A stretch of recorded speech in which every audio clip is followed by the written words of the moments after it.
Alright guys, I'm back with my review of this week's TNA Impact Wrestling for May 30th, 2013. And the show starts off with Bully Ray talking to the Aces and Eights backstage, and he says tonight their mission is AJ Styles. And D'Lo smarts off to Anderson, so Anderson lays him out and puts some chewing gum or something on him. The Aces come out, and Bully says at Slammiversary, Devon will take out Joseph Park, and he's going to take out Sting. He says Sting's beat a lot of guys to become an icon, but he's going to make sure he never gets to wrestle for the world title again. And we get the tag match, Devon and Bully versus Park and Sting. They brawl around for a while, and Bully says, "Give me some of that stupid lawyer." And Bully also gets some of Sting's paint right on his forehead, and it's just there the entire time. Even at the end of the show, it's still there. Nobody told him he's got that paint on his head. It looked kind of goofy to me, but Sting gets a hot tag, but 3D gets the upper hand. They get ready to hit the headbutt to the groin spot on Park when Abyss's music hits. So I'm like, okay, what the hell are they going to do now? And they don't do anything. It's just Abyss's music, and that's it. It distracts Bully. Abyss doesn't show up, obviously. And while Bully's distracted, Sting hits the Scorpion Death Drop on Devon for the win.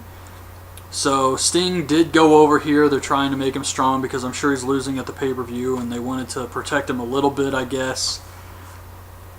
So they had Sting go over here, no surprise.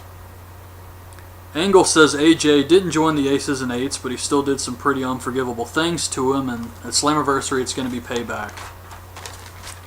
Dixie comes out and says they will announce the next Hall of Fame inductee at the pay-per-view. I'm guessing Kurt Angle. It would have to be Angle or Jarrett, and because we haven't seen anything from Jarrett in so long, I'm just going to go with Kurt Angle. Garrett, Wes, and Doc come out to interrupt her. Garrett says it's not going to be a celebration, it's going to be a funeral. And they start to surround her, but Joe and Magnus run out to make the save. Two guys who have been booked like shit run out to save the president. So Joe asks Garrett to step in the ring, and it's Joe versus Garrett. Very short. Doc grabs Joe's leg, so Magnus runs over and starts fighting the Aces. Garrett jumps out to help, so the ref rings the bell. Joe takes them all out with a dive, and he grabs the mic and says at Slammiversary it's going to be Doc, Wes, and Garrett versus Joe, Magnus, and Jeff Hardy, the returning Jeff Hardy. So Storm says he chose Gunner to be his partner because he's a beast. He served his country, he's seen people get killed, and he's killed people. That's one of the reasons Storm picked Gunner. He says if he's going to kill people for his country, he's going to kill people for me too. That's what he said, which I thought was hilarious. So Hogan wants to know what's up with Brooke and Bully, and he says he's betting the farm on Sting. Daniels and Kazarian and Aries and Rude versus Storm, Gunner, Chavo, and Hernandez. No one wants to face Gunner, so they're trying to make this guy monster, which I think is great. I'm a big fan of Gunner. I guess not just because of the beard, but it feels like Gunner's kind of taking over the Matt Morgan role. I don't know what's going on with Matt Morgan, but it feels like he's been off of TV for a while, and Gunner's kind of doing the same thing Morgan did when he came back. But this was a pretty good tag match here.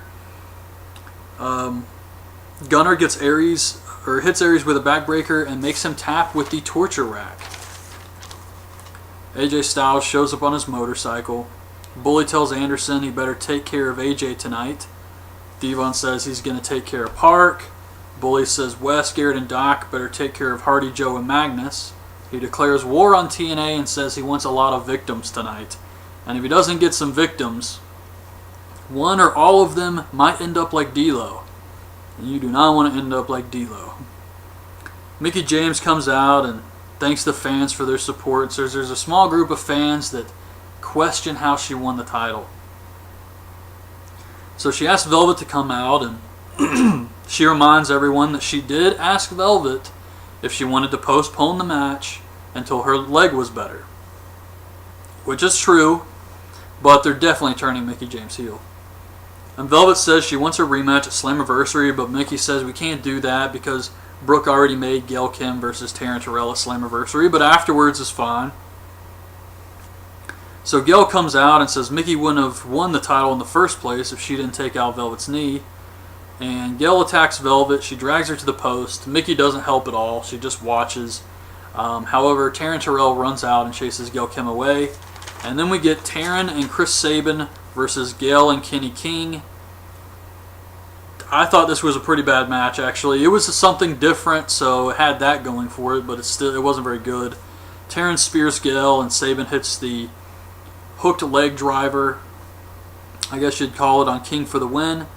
Afterwards, Sabin says he will become a 5-time X Division champion, and King lays him out with the belt. He gets ready to hit the Royal Flush, and Suicide runs out and hits the chest buster on King, and then has a stare down with Sabin.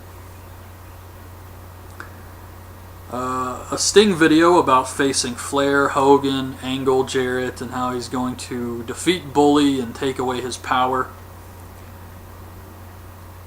They run down the Slammiversary card, and it says Doc, Garrett, and Wes versus Magnus, Joe, and Bully, but the promo picture shows Anderson instead of Doc. I have no idea what's going on with this. Wikipedia says it's Anderson instead of Doc, so I'm a little confused, but throughout the entire show, besides that and Wikipedia, they said it was going to be Doc.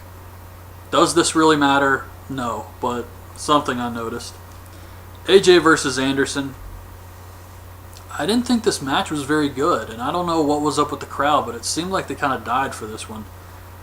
Angle runs out and attacks AJ. AJ goes after Angle's leg. The Aces and Eights run out. Sting, Park, Joe, Magnus, they all run out. They all start brawling up the ramp.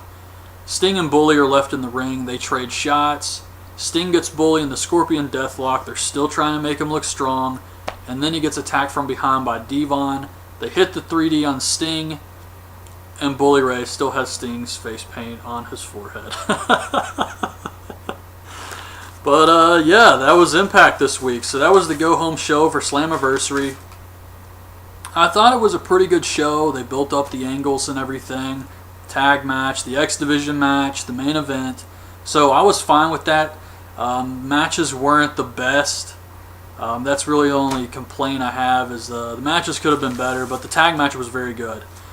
So kind of an average show this week, maybe slightly above average. But anyways, that's my review of this week's TNA Impact. Hope you guys liked the video. Leave your thoughts on this week's show in the comments, and thanks for watching. Bye.